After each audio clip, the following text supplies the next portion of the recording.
Cá Entre Nós. Oferecimento Senac, o melhor caminho para o mundo do trabalho.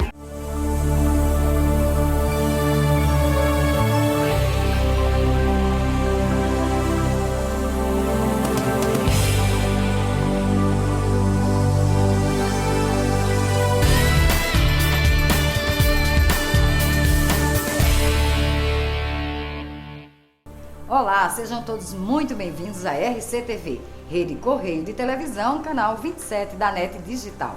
E no programa de hoje, com exclusividade na TV e na mídia paraibana, eu converso com Pedro Siqueira, que é considerado um fenômeno da Igreja Católica nos últimos tempos. E também autor do livro Senhora das Águas. E ela disse que João Pessoa é uma cidade de luzes marianas, como se fosse um farol, né? Eu vi um farol daqui. E ela tem um amor profundo por essa cidade, profundo. Foi uma declaração que ela nunca fez em lugar nenhum. Eu falei, opa! É no quadro Interview Especial. Eu vou para um rápido intervalo e a partir de agora não abro mão da sua companhia. Espera por mim, volto já já.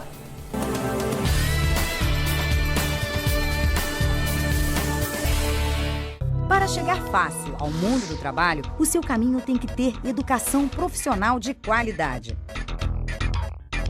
Uma extensa programação de cursos presenciais e à distância, da formação inicial ao nível superior, com certificação nacional. No seu caminho, tem que ter Senac, a maior rede de educação profissional do país.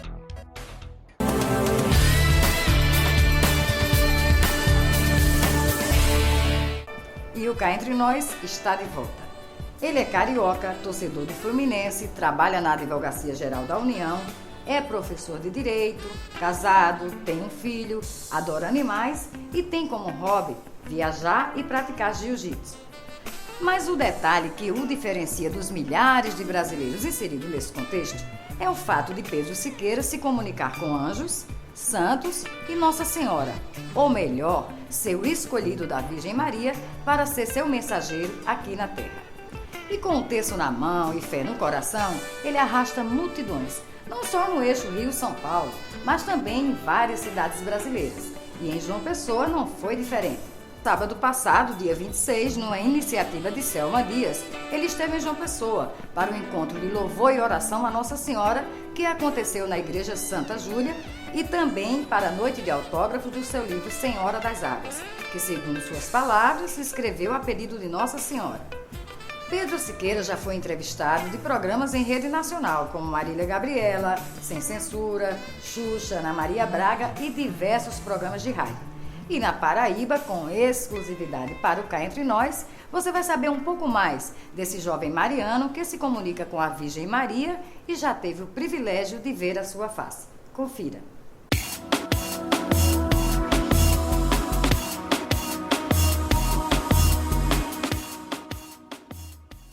E eu estou aqui com Pedro Siqueira, autor do livro Senhora das Águas. Pedro, primeiro eu quero te agradecer por receber o programa, fazer essa entrevista com exclusividade. Para mim é um privilégio, é uma honra. É uma honra para mim, é um privilégio. Primeiro estar aqui em João Pessoa e segundo participar do programa, né? Muito obrigada, Pedro. Em suas entrevistas você fala que a sua infância foi permeada de fenômenos do mundo espiritual. Você lembra como começou, como se deu esse processo? O que eu me lembro, eu era muito pequeno, né? Mas eu me lembro já da presença do meu anjo, me lembro também de alguns fenômenos físicos, as portas e janelas baterem na casa, né? Isso era muito comum. E me lembro de algumas visões ruins quando eu era criança, eu ficava com medo, chamava meus pais, aquela coisa toda. Quando você diz que lembra do seu anjo, como ele se materializava na sua visão? Era um homem muito alto, uma pele translúcida, parecia feita de luz, né? Era bem diferente das outras pessoas que ficavam comigo. Então eu achava aquilo diferente, mas ele estava sempre ali calado me observando, né? Quando eu era pequeno. Em que situações? Quando você estava dormindo, por exemplo, quando você estava brincando? Às vezes eu via no quarto, quando eu estava dormindo. Me lembro claramente dele na pracinha, né? Eu andando de velotrol e ele parado assim no centro da praça, olhando. Junto com a minha babá, eu me lembro bem disso. Lá em Copacabana, a gente tem um metrô na praça, mas... E eu imagino que tenha sido assim, muito difícil para sua família, né, para seus pais, até para você mesmo, então, criança, tendo todos esses acontecimentos que aí estavam no desconhecido? Foi muito difícil realmente para a família, especialmente para os meus pais que não tinham esse contato com essas coisas espirituais assim, tão diferentes. E eles ficaram um pouco abalados com a Eu imagino. E aí situação. Certamente vai te levar ao médico. Vamos primeiro vai para a questão orgânica, né? Exatamente. Aí foi uma atitude. peregrinação de médicos, né? De neurologistas, psiquiatras, psicóloga e tudo mais, e ninguém achava nada, né? Então aí foi ficando mais difícil ainda. E daí, quando é que seus pais entenderam que tinha que levar isso num processo mais normal? Saía do campo da saúde, está tudo bem, a criança é normal, se não por esse detalhe. Era um detalhe. Não, foi um neurologista do Rio de Janeiro, eu não me lembro o nome dele. Minha mãe acabou voltando nele, depois de tantas peregrinações de exames, voltou nele. E ele, então, parece que ele foi um pouco mais duro com os meus pais e disse que era um absurdo o que eles estavam fazendo com a criança. Ele disse, essa criança não tem nada, já disse, deixa a criança viver. Como era um homem renomado, falou, vamos deixar ele em paz, pelo menos nessa parte médica. Mas aí as visões continuavam, o processo continuava normal. Tudo continuava normal. O problema é que a essas alturas, já com meus 6, 7 anos de idade, eu já entendia bastante coisa e reconhecia que não era para ser dito, né, que aquilo me causava um problema. Afinal de contas, eu estava bastante incomodado com aquela sequência de médico, aquilo era uma coisa que me incomodava muito. Eu detestava ir ao médico, né? Eu vivia no médico, sem ter nada, então era uma coisa que me irritava. Pedro, e você, assim, diante das outras crianças, dos seus colegas de escola, até dos parentes, né, seus primos, enfim, você se sentia anormal? Não, mesmo porque eles me tratavam sempre normalmente. Não, essas coisas já eram, essas alturas, bastante dominadas, né? Apesar de ser criança, eu sabia, eu distinguia o que era do mundo espiritual e o que não era, e nunca transpareci nada, né? Quem provavelmente tinha um contato mais aberto com essas coisas eram os meus irmãos. Mas como viviam, nós morávamos num apartamento muito pequeno, então era uma coisa absolutamente comum, né? Lembro que a minha irmã sequer dava bola para essa coisa das janelas batendo, das portas batendo, ela dormia tranquilamente. Quer dizer, que era um acontecimento que mexia diretamente com você, comigo, né? Passava ela um pouco e meu irmão também nada, não dava assim a menor situação de que estavam preocupados ou nada. Até estranhavam o fato. Pois não tinham medo nenhum. E estranhavam o fato dos adultos terem tanto medo, entendeu? Eles foram criados ali, eles não tinham essa noção. Agora, uma pergunta que eu queria te fazer é o seguinte. Você disse que desde criança e já adolescente, você já via, vamos colocar assim, o futuro de uma pessoa. Não é? Isso é um problema. E aí, Pedro, a minha pergunta, como é que essa visão se materializava? Você via claramente o que ia acontecer? Explica para o pessoal de casa entender isso. De várias formas, né? Eu poderia olhar para uma pessoa e ver como se fosse um filme, ou simplesmente, algumas vezes, eu olhava para a pessoa e vinha algum ser espiritual me falava alguma coisa, e algumas vezes vinha como uma forte intuição. Eu não via, não ouvia, mas como se eu sentia que aquilo ia acontecer. Então isso sempre foi muito presente também. O ruim de quando se é mais jovem é que você não controla. Então era uma coisa muito... E a criança fala, né? É claro que desde cedo eu aprendi a não falar, porque a minha mãe ficava em cima de mim, né? Ela me pressionava. E até porque você sentia o peso cada vez que você falava. Cada coisa que eu dizia, eu via que causava uma comoção muito grande. Eu achava aquilo estranho. Por que as outras crianças não provocavam aquela situação e eu provocava? Eu via, às vezes, né, em eventos sociais, assim, as amigas da minha mãe faziam fila para falar comigo e me perguntar coisa.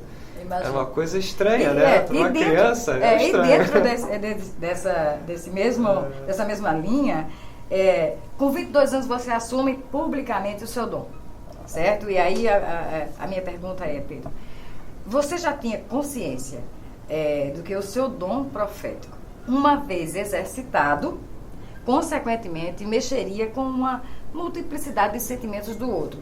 Ou seja, com a fé, com o desespero e tal. Fala um pouco dessa experiência. Era aquela coisa, né? Na década de 80 era muito difícil enquadrar o que eu tinha no cristianismo, digamos assim, em geral, na religião católica. Era uma dificuldade muito grande. E Até que chegou no Rio de Janeiro, a renovação carismática foi muito forte lá nessa época. Uhum. E a minha mãe se encontrou na renovação carismática. E foi um alívio para ela. Poxa, o que ele faz, o que ele tem é cristão. Foi o maior alívio da vida dela, né? Ah, imagina. Aquele desespero que ela tinha de... Encontrou a resposta. Né? Exatamente. E concomitantemente é bom falar também que a renovação carismática trouxe um novo olhar para os católicos, né? Novo. Foi muito importante. Foi uma abertura da igreja, foi preciso. Senão eu acho que a igreja teria sucumbido. É verdade. Especialmente aqui no Brasil. E fui frequentar, né? E logo que eu chegava nas orações eu via uma série de coisas, mas eu não falava nada e tal.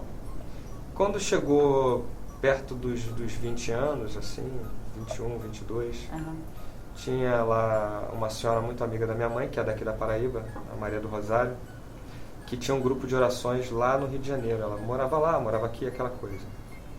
E logo que ela me viu, né, pela primeira vez, ela falou para mim que era um grande profeta. Ela falou, você é um grande profeta e tal. Você precisa exercitar isso que você tem e colocar isso à disposição do próximo. Sem dúvida. E eu me lembro que eu questionei ela e falei assim, mas a gente chamava de Zitinha. Eu falei, Zitinha, não é possível, porque não vão compreender o que eu tenho. Ela falou assim, mas pouco importa se vão compreender. A missão do homem tem que ser cumprida. Vá adiante, vá adiante. Aí a gente rezou e ela falou assim, vá adiante, porque Nossa Senhora quer que você leve isso adiante na igreja dela. Tá bom. Bom, gente, eu vou para um rápido intervalo, mas não sai daí, porque no segundo bloco nós vamos conversar com Pedro como é a comunicação com os santos, com os anjos e a oração do terço. Eu volto já já.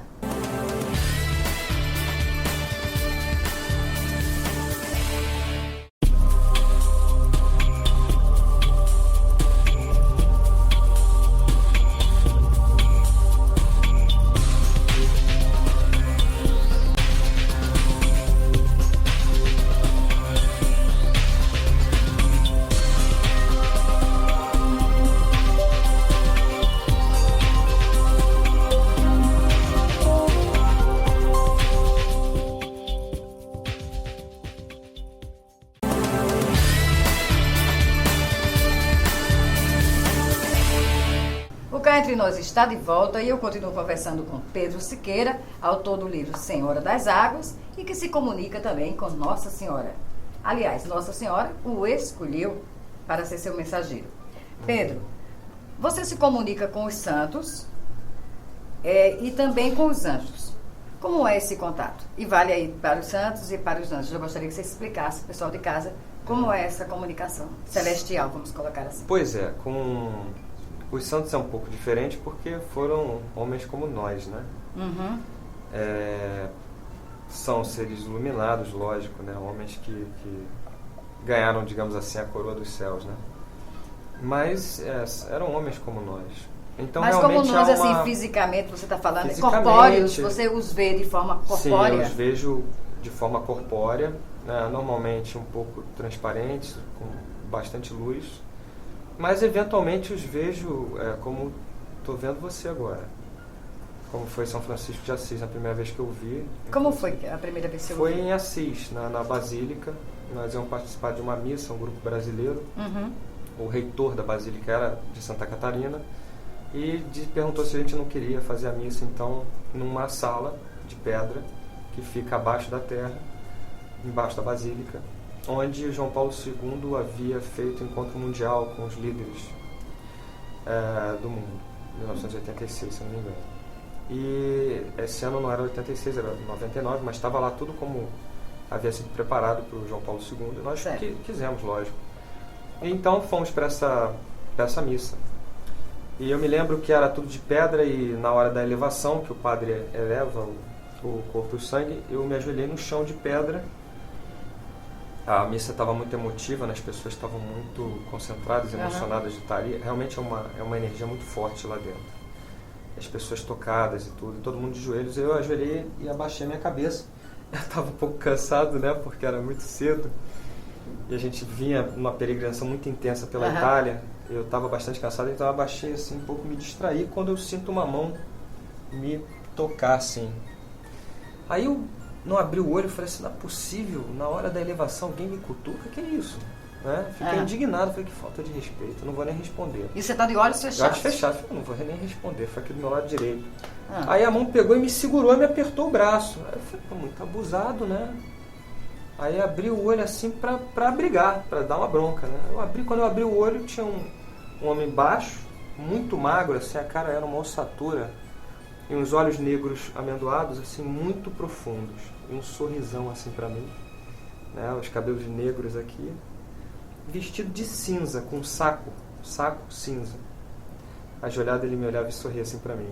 Aí, quando eu fiquei um pouco na dúvida, né, porque você espera assim, mas como pode ele segurar em mim? Quem é esse aí, né? E aí eu vi que era São Francisco, mas eu não queria acreditar, e ele sorria pra mim, assim, aí ele fez um carinho, assim, no meu ombro. Aí eu botei a mão na cabeça assim, me abaixei, e quando eu voltei ele não estava mais, né?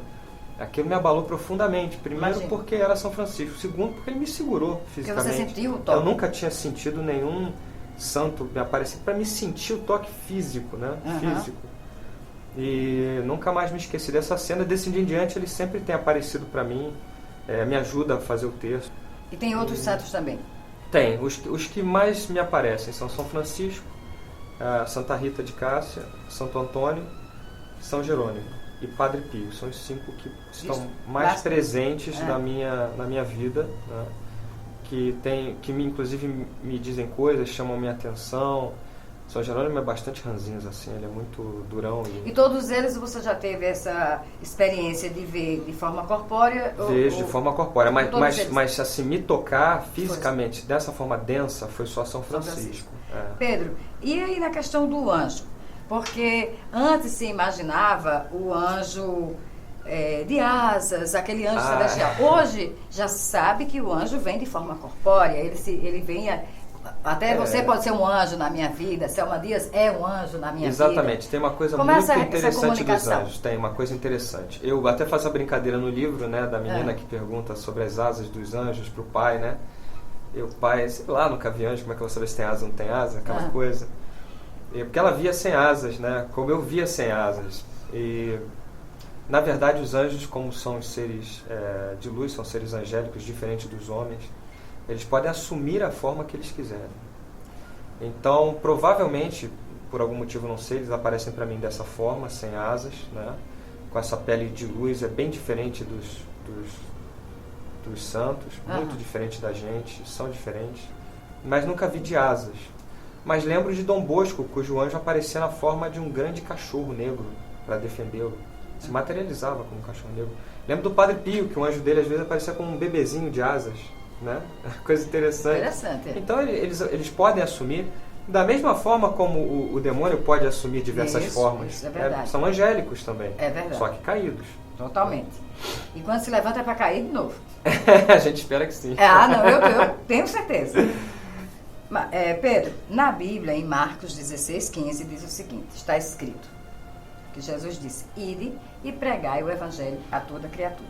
Isso. E a decisão, a minha pergunta a decisão de reacender a oração do terço, que é um ritual especificamente da Igreja Católica, certo? E que nesse momento a Virgem Maria manifesta a sua presença e te usa como um mensageiro. Não levanta uma bandeira de religiosidade, essa sua condição do terço especificamente? A questão do terço ela é muito interessante. O terço ele é composto do Pai Nosso, que é a oração que Jesus ensinou, e ele é composto da oração de São Gabriel, do arcanjo Gabriel, quando ele se encontra com Maria para o anúncio, né? A primeira parte do Ave Maria é a oração de Gabriel. A segunda parte é uma saudação e um pedido nosso, né, da pessoa, que a gente quer que ela acompanhe, né, e rogue por nós até a hora da nossa morte. Então, assim, eu acho que é uma oração bastante geral, que pode se aplicar a qualquer tipo de religião, claro. As pessoas têm um certo dogma e uma certa resistência com a Ave Maria, mas como está na Bíblia, a primeira parte é uma oração angélica, eu não vejo mal, assim, na minha opinião. Mas, de qualquer maneira, quem determinou isso foi a própria Nossa Senhora. Eu estava com essa senhora Zitinha no Rio, né, nós estávamos em oração, e ela me perguntou a respeito do grupo de oração lá dos jovens, que era um grupo de jovens no começo, na casa da minha mãe, aquela coisa. Eu expliquei para ela como era e falei para ela que eu achava realmente que faltava alguma coisa que fosse mais contemplativa, Vamos rezar, vamos rezar. E nisso que nós estamos rezando, aparece Nossa Senhora para mim e para ela, para Zitinha. Aí Zitinha diz assim, olha, ela está muito clara, ela quer que o grupo de oração gire ao redor do terço, o terço seja o centro. Eu falei, então nós vamos fazer. Aí Nossa Senhora se foi, me veio a dúvida, como é que eu vou fazer isso? Porque eu disse claramente para ela assim, o terço é uma oração de senhoras velhas. Eu só tenho jovens na mão, como é que eu vou sentar e vou fazer? Aí ela pensou, falou, não, tenho certeza, Deus te deu um talento, você vai transformar o terço em algo interessante. Faça do seu jeito. Bom, aí fui com aquela ideia, falei, bom, vou entremear nas Ave Marias músicas, uma palavra, a gente tira uma palavra do Novo Testamento e reza, vou invocar os anjos, que eu gosto tanto, e vou dar as mensagens.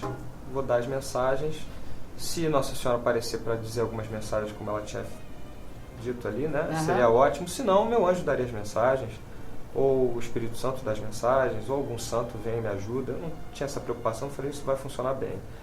Aí falei com ela, ela falou, excelente, vamos... com isso. Ela, quando você fala... Com a Zitinha. A Zitinha, sim. Eu tinha dito, excelente, vai ser muito bom. E nisso ela riu pra mim, eu até lembro hoje, ela riu e falou assim, só não vai poder ser na casa da sua mãe, né?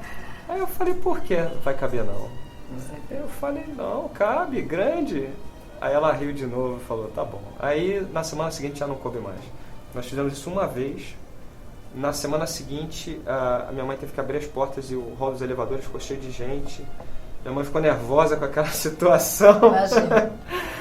E aí daí quando você teve a ideia de ir para a igreja, você foi convidado por algum padre? Nada, não fomos convidados. Teve essa situação ruim lá em casa, de muita gente assim, não tinha mais onde colocar e começava a subir. O porteiro, tem mais gente aqui embaixo, aquela confusão no prédio, né? Imagina. Aí minha mãe falou assim, não é possível, aqui em casa não vai dar para ser, só tem um jeito, vamos levar para Santa Mônica, para a paróquia. Na época era muito tranquilo porque era o Frei Antônio Moreno, e eu tocava na missa do Frei Antônio Moreno. E você começou lá então? Então eu fui lá nele, né? Vamos no Antônio Moreno, Frei Antônio Moreno. Tem um problema lá em casa, que é a oração do texto, tem tantas pessoas. Ele falou, mas cabe tudo isso lá? Eu falei, justamente não cabe. Aí, como é que nós vamos fazer? Traz pra cá, tem uma sala lá em cima no segundo andar. Aí levamos, a sala cabia mais 100 pessoas, mas também durou 2 vezes só. E aí já não cabia mais. Ele mesmo tomou a iniciativa e falou para mim, a partir era sexta-feira o grupo, toda sexta-feira. Falou, sexta-feira que vem vai ser lá no salão paroquial. E cabem mais de 200 pessoas, acho que vai funcionar. Funcionou também durante umas 3 vezes, aí depois... Aí ele falou, eu vou abrir a igreja, vamos para a igreja. E hoje você arrasta multidões. Nos seus encontros, é uma vez por mês você reza o terço, é isso? Atualmente é uma vez por mês. Uma vez por mês. E aí você arrasta multidões de fiéis. E nesses fiéis você tem, por exemplo, presenças de pessoas que professam outra religião e não a católica? Gente, sim. Eu tenho, interessante, outro dia tinha uma muçulmana. Eu nunca pensei muçulmana, mesmo. Sim, tem muçulmana que frequenta. Tem budistas, sim, mas os budistas têm um número razoavelmente grande. Tem evangélicos, sim, geralmente evangélicos pentecostais. Muitos espíritas, kardecistas, muita gente. E, obviamente, os da religião católica, que mais interessante, não muitos que já frequentavam, mas sim aqueles que estavam afastados de qualquer religião e retornaram à igreja por causa do terço. Que bom, né? Porque aí você fez esse resgate da fé. Pois é, eu nunca imaginei que isso pudesse acontecer. Você foi usado, né? Vamos colocar assim. Eu fui surpreendido até. Eu não sabia que isso iria acontecer. Eu achei que eu ia fazer um grupo, na minha cabeça eu ia fazer um grupo de terço para pessoas que eram praticantes ferrenhas, porque um terço. E a chamada era o terço. Né? Não era, vou dar mensagem, vamos rezar o terço. E Pedro, e você sabe que o grande mistério da evangelização não é falar para quem quer ouvir, é falar para quem não quer ouvir, né? Essa é a parte mais difícil de responsabilidade. Pedro, em uma de suas entrevistas, você falou que Maria estava muito triste com os evangélicos. E você vai responder no terceiro bloco. E não sai daí, porque nós vamos falar também sobre céu, inferno e purgatório. Eu volto já já.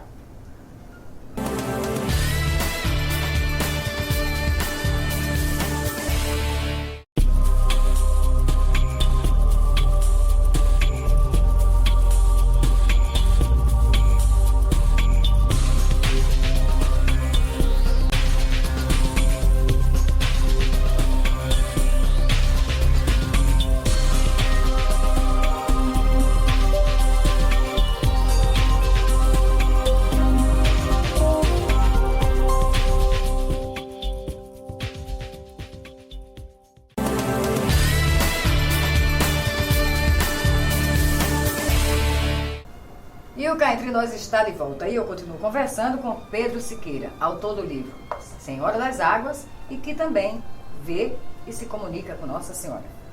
Pedro, a pergunta que nós deixamos no bloco anterior foi que você disse em uma entrevista que a Virgem Maria estava triste com os evangélicos. Na realidade, a Virgem Maria, ela, toda vez que ela vem, ela se diz, né, e afirma isso, que ela é mãe de todos. Uhum. Ela diz para mim que ela é uma mãe universal, mãe do mundo. Né? Todos são filhos dela. E ela diz, alguns são mais rebeldes que os outros.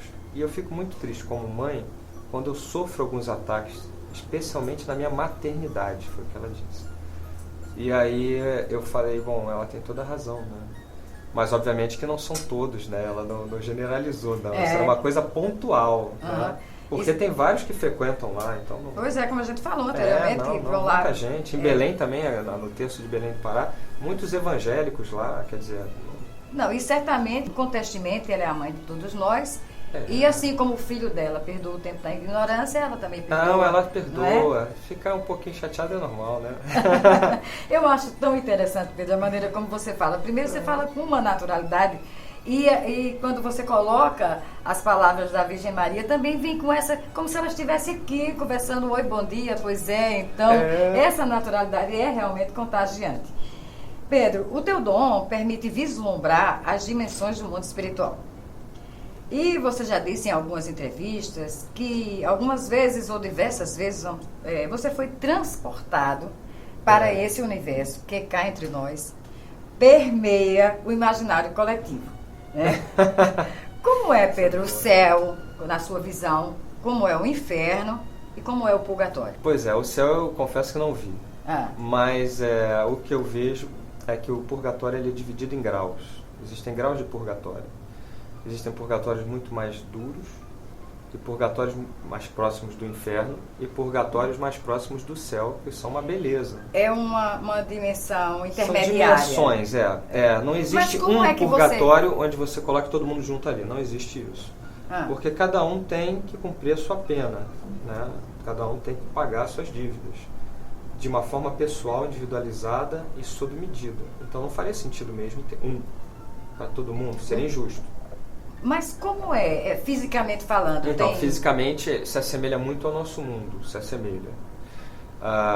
Eu conheço alguns que são muito ruins, purgatórios ruins, onde eu fui transportado. Esse ruim aí, você pode dizer que é já uma visão do inferno? Pensei na hora que estive lá que era o inferno, eu realmente pensei. Foi o meu anjo que disse, esse aqui não é o inferno. Então o inferno é muito duro. Aí eu pensei, o inferno deve ser uma parada duríssima. Duríssima. Porque eu fiquei ali pouco tempo e queria ir embora de qualquer maneira, fiquei muito...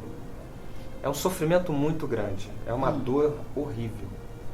E eles deixaram para eu poder ver um pouco, né? E é uma coisa horrorosa, é uma coisa que eu não vi nem em filme, assim.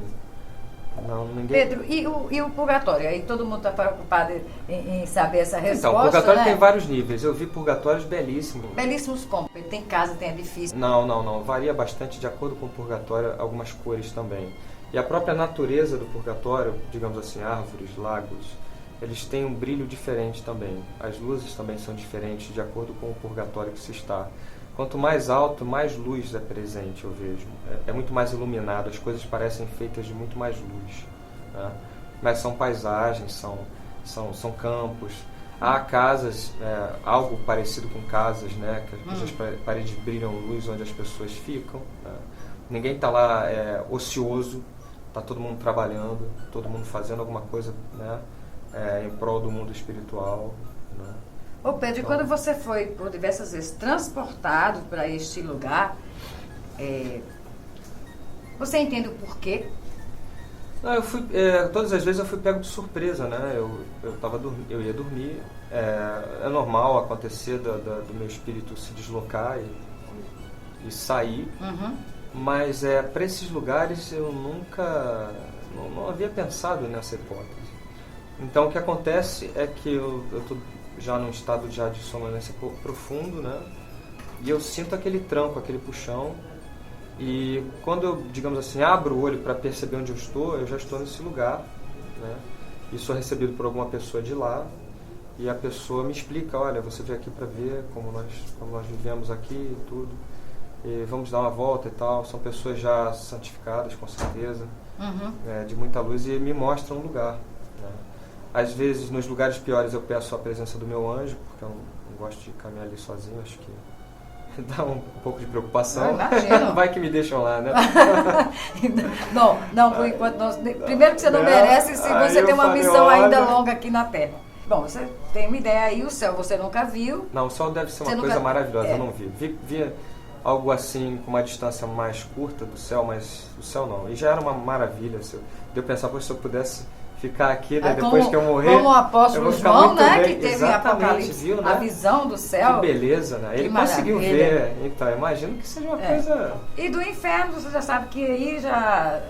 Bom, se é muito pior do que aquilo que eu vi, digo, com certeza eu afirmo, deve ser uma parada duríssima. No seu caso, de visões proféticas, qual é o seu maior duelo espiritual? É muito difícil algumas visões que a gente tem que ter muito discernimento. O maior problema da questão profética é o discernimento, porque há que se ter essa capacidade de saber que certas coisas vão chocar as pessoas, e aí vem aquele dilema, coisas que vão chocar as pessoas e coisas que necessitam ser ditas. Ô Pedro, e aí vamos falar assim de exemplificar isso que você está falando, que se trata de uma mensagem que exige muito cuidado na hora de revelar, ou com um parente mais próximo, ou com um amigo, ou até para uma pessoa que você nunca viu na vida.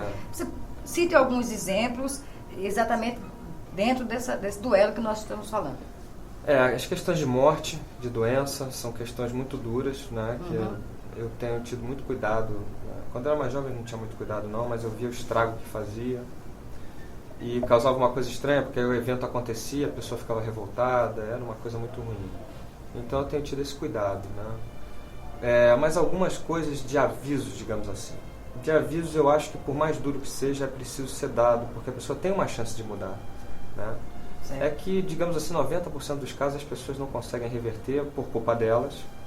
E aí se revoltam, poxa, então não adiantava nada, você já tinha previsto. Eu falei, não, era justamente isso, para que você pudesse... na verdade, quando Deus, a Virgem Maria, usa a revelação, é exatamente para te preparar, para você entrar em oração, né? Na verdade, quantos livramentos acontecem, Nossa, não é, Pedro? Muito. Olha, Pedro, é muito comum, eu conheço muitas pessoas que têm esse trabalho missionário, espiritual aqui na Terra, esse trabalho de muita responsabilidade, pouco compreendido também por muita gente, mas que enfrenta, vamos colocar, do inimigo, da força negativa, um embate muito forte. Você também passa por esse processo? Passo. Conheço alguns seres demoníacos pelo nome, né? Já de tanto confronto com os próprios, né? E são criaturas muito inteligentes. Você os vê também de com forma formato, sim. Eles têm formato humano? Varia. Alguns parecem pequenos macaquinhos, uma mistura de macaco com morcego, uma coisa assim. São demônios mais baixos. Outros já tive contato com os principais, porque também, da mesma forma que o purgatório, o inferno também tem graus. E há uma hierarquia também, né? Então esses seres angélicos decaídos, eles têm hierarquias também. E forças diferenciadas de acordo com essas hierarquias. Então já encontrei com demônios digamos assim, da primeira linha, né? E foi uma experiência que me marcou profundamente, é uma coisa muito impressionante. Como foi esse encontro? Foi no meu quarto, eu estava dormindo também, e eu senti o meu espírito se projetar para fora, só que ele foi barrado na hora que eu sentei, meu corpo ficou e eu fiquei sentado. Quando eu tentei sair, porque eu fiquei amarrado, achei uma coisa estranha. E ele então disse para mim, você não vai a lugar nenhum, você não tem como sair daí. Agora você vai ter que conversar comigo. Eu me lembro que foi a única vez assim da minha vida que eu achei que eu fosse morrer, né? Pois eu ia te perguntar. Pois eu pensei, meu primeiro pensamento foi, bom, eu vou morrer agora e o pior, ele vai me levar. Cadê Nossa Senhora? Pois é, aí eu fiquei naquela nervoso, eu dormia num beliche na parte de cima, meu irmão na parte de baixo. O meu medo era o meu irmão também, eu falei, caramba, será que ele vai fazer algum mal pro menino? Eu olhava para ver, meu irmão dormia tranquilamente. O quarto se encheu Aí de ele enxofre, falou que o você cheiro de tinha enxofre que falar muito com forte. ele. Então, se encheu todo o quarto de um cheiro de enxofre, Então, uma quer dizer nuvem que esverdeada. o cheiro de enxofre, ele existe, você sente. Mas ele era um é cheiro real. forte, sabe quando irrita assim Aham. os seus olhos? Me irritava. E uma névoa verde musgo muito densa. Ele virou para mim e falou assim: vamos resolver a nossa situação agora. Meu medo era tão grande que eu falei assim: mas eu nunca pedi, eu não quero nada, eu não preciso de nada. Aí ele morria de rir e falou: você precisa. E ele realmente é uma coisa interessante, ele dizia exatamente do que eu precisava, ele sabia de tudo. Porque Deus está ao nosso redor e eles ao redor, né? Eles também são. E é uma também criatura sabem. de muita inteligência. Aí ele viu que eu estava com muito medo, ele falou assim: mas eu não vou te levar não, vai ficar tudo bem. Só tem um detalhe, se você não fechar comigo agora, nós vamos ter um problema pro resto da vida. Aí eu falei: então que seja. E o que você Ele falou: considera? eu vou te perseguir. Eu falei: mas... É esse o problema? ele Essa falou: perseguição contínua? ele falou: até o resto da vida você vai ter em mim um inimigo. Eu falei: tudo bem, que seja. E aí ele com um estrondo muito grande, desapareceu, a névoa ainda ficou e eu voltei. Então você hoje já lida com esse embate, né? Com a certeza de que Deus é maior. De que Deus é maior, mas aquela coisa, nós não podemos descuidar deles. São brilhantes, são bastante poderosos, sim, e não há que se ter descuido. Então, eu lido... É vigiar e orar. O tempo todo. Se eu abaixar a guarda, eles vão me acertar. E eles estão ao redor, sim. Eles causam muito problema. Muito estrago, especialmente eles em pessoas Pedro, sugestionadas. desculpa te interromper. E eles vêm com a missão de pôr no chão o projeto de Deus, que é o projeto família. Claro, e contam né? com a colaboração do homem, né? Porque o homem hoje, no nosso mundo, às vezes eles nem precisam trabalhar. Me lembro de um demônio desse que me apareceu numa situação, rindo. Eu falei pra ele: mas você tá rindo de quê? Aí ele falou: você reparou que eu não precisei nem trabalhar? É verdade. Aí deu o nome, falou: fulano, fizeram o trabalho pra mim, e gargalhava. Aí ele falou: a coisa tá ficando cada vez mais simples, né? Você vai continuar mesmo fazendo o que você faz? Aí passou a semana inteira me enchendo o saco, ele aparecer e dizer: e aí, você vai continuar? Eu acho ótima a maneira dele falar, que o demônio passou a semana inteira me enchendo o saco. E esse é muito elegante, usa terno, sabe? O terno esse é muito elegante, esse é uma figura. E ele se diverte, porque ele fala assim: você viu que a pessoa disse que foi o demônio? A pessoa fala: ele viu, foi? Não, foi não, era dele mesmo, e ria de se acabar. E ele lhe diz assim? Diz assim, ele aparece para dizer assim. Aí ele falou: é bom, né, a gente ter propaganda de graça assim. Ele ri, ele faz essas... sabe, e vamos cá entre nós, no momento que uma casa não tem como edificador o Senhor, no momento que a sua vida não tem, aí tá de portas abertas. Ele fala assim: às vezes basta eu botar uma pequena sugestão na mente da pessoa. Ela faz assim, igual um bolo, o fermento do bolo. Ela diz: fica igual um fermento do bolo. É verdade. Isso. Mas aí quando você fala disso, as pessoas: diabo não existe, sabe? Palhaçada, não sei o que, assim que reagem, não, tá aqui, superstição. Eu falo: então deixa pra lá, não tem o que eu vou fazer, né? Mas a Bíblia diz vigiar e orar, né? Pois é. Pra manter o seu canal com Deus. Claro, é claro que se você descuidar, você é presa fácil, porque são muito inteligentes, inacreditavelmente inteligentes. São anjos caídos, né? É verdade, e eles tinham o privilégio de conhecer tudo aquilo, né? Lúcifer era o mais belo, né? O mais inteligente, o mais belo de todos os arcanjos. Então tem que estar um coração na fé, que é o canal de comunicação com Deus, não é, Pedro? Exatamente. Quanto mais próximo de Deus você estiver, mais defendido você estará. Exatamente. E eu vou para um rápido intervalo, mas não sai daí, porque no último bloco nós vamos saber como foi o encontro do nosso convidado, que já viu até a face de Nossa Senhora, entre outros assuntos. Eu volto já.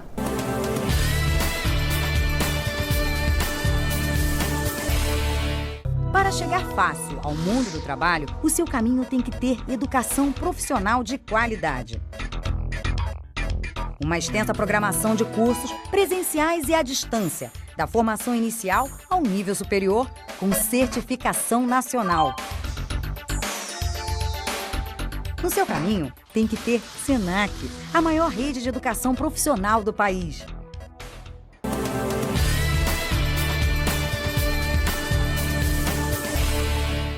E o Cá Entre Nós está de volta e eu continuo conversando com exclusividade na TV Paraibana com Pedro Siqueira, autor do livro Senhora das Águas, que vamos falar sobre esse livro agora nesse bloco, e que também se comunica com Nossa Senhora. Pedro, Nossa Senhora tem 1000 nomes, né? Ela também tem 1000 faces, e aí aproveito para te perguntar, quando você identificou, não, eu estou diante de Nossa Senhora? Eu fui vê-la com 23, talvez, 22 para 23, não lembro bem. Estava num retiro na comunidade Canção Nova, no Vale do Paraíba. E acabou alguma palestra e eu saí andando por uma espécie de jardim que tem lá, né? Uhum. E aí alguma coisa chamou minha atenção no céu. Assim, tinha uma voz dentro de mim que dizia, olha para o céu, olha para o céu. Eu olhei e vi o rosto dela, só o rosto aqui para cima, né? No céu, o céu estava azul, eu vi o rosto com muita clareza e ela sorriu para mim. Como é o rosto de Nossa Então, era Senhora? o rosto de uma menina de mais ou menos uns 13, 14 anos, né? De cabelos negros, pele branca, lábios rosados assim, de olhos azuis, né? Os cabelos negros cobertos assim um pouco com véu, a mecha ficava de fora, né? E ela estava de branco, que dava para ver que uma túnica, uma espécie de túnica branca, e o véu era branco, e ela sorriu para mim. Então essa foi a primeira vez que a vi. Depois disso, havia outras vezes, não é todo terço que eu a vejo, né, com clareza. No terço de João Pessoa ela apareceu, a vi com clareza inteiramente, ela estava toda de branco com uma faixa azul na cintura. Eu quero dizer o seguinte, Nossa Senhora tem 1000 nomes, né? Tem muitos títulos, né? Muitos títulos. Ela também muda Sim, por exemplo, no México, em Guadalupe, ela aparece como uma índia. Em Medjugorje aparece com a moça dos Balcãs, né, com um rosto muito característico. Para mim, ela aparece com esse rosto mais ovalado, uma coisa mais nossa. Ela, não sei porquê, aparece dessas formas para as pessoas, talvez para fazer entender que ela é mãe de todos, né? Eu acho que esse é o significado. Ô Pedro, a Bíblia fala que a voz do Senhor é a voz de trovão, é a voz de muitas águas, é uma voz muito poderosa. Como é a voz de Maria? Muito suave, mas com volume, como eu posso dizer, uma voz que preenche todos os espaços quando ela fala. Suave, num tom razoavelmente alto para mediano, como se fosse um mezzo-soprano, mas com presença. Você é convidado para rezar o terço em adoração a Maria em várias cidades do país, não é, Pedro? A minha pergunta é o seguinte, existe uma diferença de cidade para cidade? Existe, depende muito digamos assim, do nível espiritual daquela localidade. Se eu tenho uma assembleia com vivência espiritual muito forte, sai muito mais fácil. Se eu tenho uma assembleia basicamente de curiosos, sai muito mais truncado, muito mais difícil para mim. Então faz muita diferença, muita diferença. Dessas experiências, por exemplo, que faz a diferença, qual uma que de uma cidade do Brasil, já que você viaja muito, é muito solicitado, que exigiu muito do exercício do seu dom? A minha última vez em Belém do Pará foi muito dura. Foi Aham. muito dura porque acabamos fazendo fora da igreja. Na igreja tem o Santíssimo, né? O Santíssimo é uma proteção, uma defesa. E pelo número de pessoas acabaram levando para um teatro. Tinha acabado de acontecer o julgamento do STF dos fetos anencefálicos, ela estava muito ofendida com isso. Chegou a aparecer para mim vestida toda de negro, de preto, com um sinal de luto. E na mesma semana culminou o terço lá, e sem fora de uma igreja, enfim, aí foi uma luta. Uma experiência marcante essa, né? Traumática. De eu falar, nunca mais eu rezo o terço se não for dentro de uma igreja. Não faço mais. Pedro, agora vamos falar do livro Senhora das Águas. Qual é o objetivo? Em que circunstâncias você decidiu escrever o livro Senhora das Águas? Eu estava caminhando em Fátima, lá pelo bosque em Valinhos, e Nossa Senhora me apareceu e falou assim, eu queria te fazer um pedido, eu queria que você começasse a escrever sobre as suas experiências. Aí eu falei para ela, mas eu não vou fazer não. Isso foi em 2007, aí enrolei. Aí em 2010, uma vez, eu estava rezando lá em casa com a minha mulher, aí ela veio e deu um ultimato. Ela falou assim, olha, 3 anos se passaram, não tem uma linha escrita. Eu falei, é verdade, então eu vou fazer rapidinho, vou fazer um romance, um livro de ficção, vamos ver, né? Porque as pessoas têm que ter um atrativo para ler, eu tenho que criar uma história bonita, alguma coisa, senão profissional ninguém vai querer ler. Com certeza. Ela falou, então tá bom, faça. E é para você traduzir e compartilhar essa experiência com o leitor, sobretudo começa pela verdade dos acontecimentos, mas tem que buscar uma linguagem assim uma mesmo, linguagem mais acessível, de uma forma, de uma escrita simples, e assim foi feito. Ô Pedro, tu já tem um segundo livro aí no forno? Como é que Pois é, o livro na verdade título? é Senhora dos Ares, né? É uma espécie de continuação desse primeiro livro, que deu bastante certo, a gente em um ano conseguiu vender 30 mil livros, é uma cifra que me espantou bastante, eu não sabia que ia ter uma penetração, confesso que quando eu comecei achei que fosse vender uns 3 mil, e estaria ótimo, porque eu teria evangelizado da forma como eu gostaria. 30 mil foi um espanto, né? E muito mais fora da Igreja Católica do que dentro. Dentro a gente não teve penetração, essa que é a verdade. Mas fora, tanto que não vende nenhuma livraria católica, isso é uma coisa curiosíssima, né? Mas fora... Que deveria vender, né? Pois é, deveria, mas não quiseram, eu não sei porquê, também não me meti. Eu acho que é um problema do meu editor. Mas ele mesmo se espantou, ele falou, a gente consegue penetração nas livrarias católicas? Paciência, eu não estou preocupado, porque eu falei para ele uma coisa, justamente eu quero evangelizar quem não tem religião, quem está afastado de Deus. Isso deu muito certo. Então eu fiz uma continuação. Cumpriu o propósito, não é? Cumpriu o propósito. Tem a continuação aí que está vindo. Previsto para 2013 ou agora 2012? Eu acho que ainda sai 2012, mas talvez no final do ano, talvez. Pedro, pronto. Que mensagem Nossa Senhora, você esteve aqui na Igreja de Santa Júlia, pela primeira vez trazendo um texto de adoração a Maria, que mensagem a Virgem Maria deixou para a cidade de João Pessoa? Ela deu algumas diretrizes para Dom Aldo, coisas muito bonitas. Dom Aldo faz um trabalho espetacular, né? E ela o tem como predileto do coração dela. Mas logo no início do texto ela quis dizer ela pareceu muito sorridente, eu falei isso me acalmou bastante, porque eu vi ela sorrindo muito e muito feliz. E ela disse que João Pessoa é uma cidade que tem luzes marianas. É uma cidade que exala luz mariana, muito forte. É um farol. E isso eu falei pro povo, porque a coisa bonita, ela nunca tinha dito isso a respeito de lugar nenhum. Nossa, isso é um privilégio para João Pessoa, então. Porque foi a primeira vez que Maria... Primeira vez. Pode pegar todas as gravações, as pessoas gravam tudo que é texto por aí mesmo. Não tem esse tipo de coisa em lugar nenhum que eu pisei. Nenhum. Foi a primeira vez. Eu fiquei muito impressionado dela querer dizer isso. E ela disse que João Pessoa é uma cidade de luzes marianas, como se fosse um farol, né? Eu vi um farol daqui. E ela tem um amor profundo por essa cidade. Profundo. Foi uma declaração que ela nunca fez em lugar nenhum. Eu falei, opa! Que maravilha, né? Pedro, eu quero te agradecer demais. Infelizmente, o nosso tempo está acabando. Para mim foi um privilégio te conhecer pessoalmente, poder levar mais informações ao público paraibano e com exclusividade. E é claro que eu vou encerrar o programa naquela de Tiete, né? Já que eu tenho o livro, por que não pedir um autógrafo? Então vamos lá, por favor. Vai ser uma honra para mim, uma honra. Olha, debaixo da na verdade, declaração de amor aqui, É verdade, deixa eu contar pro pessoal de casa, Pedro.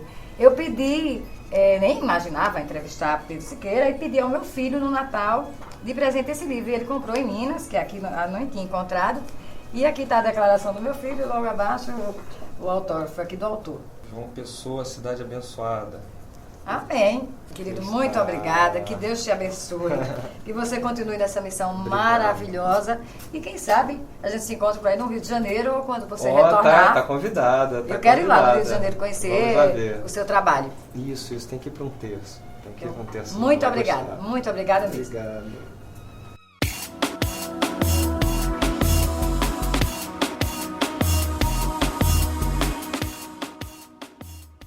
E aproveito para agradecer a minha amiga Selma Dias por essa oportunidade de entrevistar Pedro Siqueira e também parabenizá-la por essa missão cumprida e abençoada. Bom, gente, na Bíblia Sagrada está escrito que sem fé é impossível agradar a Deus e que tudo é possível ao que crê. Então veja agora o que Deus quer falar ao seu coração através da nossa mensagem bíblica. Eu te louvarei, Senhor, de todo o coração, com toda a minha alma. Eu te louvarei, Senhor, teu santo nome, para sempre bendirei, para sempre bendirei.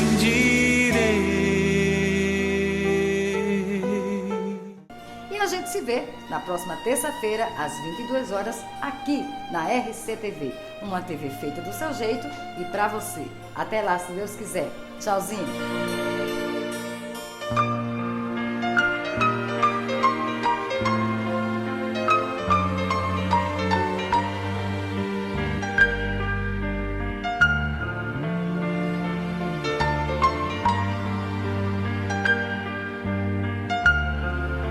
Oferecimento Senac, o melhor caminho para o mundo do trabalho.